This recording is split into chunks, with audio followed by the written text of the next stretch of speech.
Sur le plateau de TPMP, ce lundi 22 février, Jean-Michel Maire a pris la défense de Dovivi, le jeune rappeur viré de The Voice à cause d'anciens tweets jugés racistes. Une défense mal accueillie sur le plateau. À propos de TF1 a diffusé le 3e épisode de The Voice saison 10, samedi 20 février.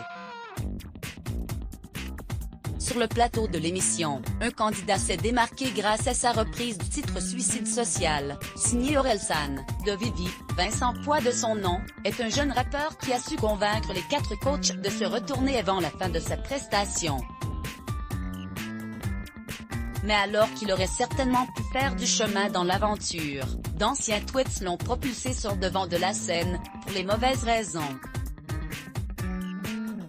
Accusé de racisme, le participant a été exclu, ce lundi 22 février, par la production de la compétition de chant. Sur le plateau de Touche pas à mon poste ce soir, Cyril Hanouna a demandé l'avis de ses chroniqueurs sur cette stricte décision. Jean-Michel Maire notamment a estimé que le jeune artiste n'aurait pas dû être viré de The Voice. Avant de faire part de son argument, il a assuré que le choix musical du candidat aurait dû être interdit, à cause des paroles vulgaires, étant donné que l'émission est diffusée à une heure de grande écoute. La société évolue à une vitesse folle. C'était des tweets, qui remontent, note de la rédaction, à 5 ans.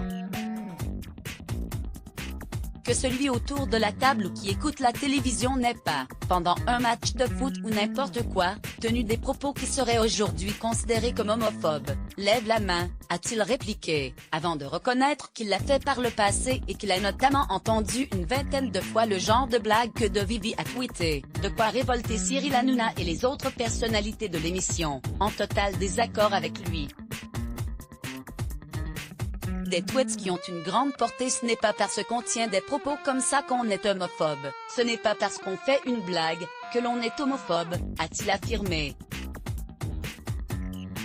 Sans tabou, Jean-Michel Maire a révélé avoir dans sa jeunesse, lui aussi, fait des blagues qui auraient pu être mal interprétées aujourd'hui. En exemple, le chroniqueur de 59 ans a précisé que cela peut concerner des vannes sur les Arabes, mais aussi sur les prêtres pédophiles, les Juifs, les Blonds, les Belges. Pas du tout de cet avis, Benjamin Castaldi, pour sa part lui a rappelé qu'il s'agit là de rendre un tweet public qui sera lu par plusieurs personnes inconnues et que c'est très grave de ne pas mesurer ses propos sur le fameux réseau social. Article écrit en collaboration avec 6 Medias Crédit Photo, capture d'écran C8 Let's Block ADS. Why?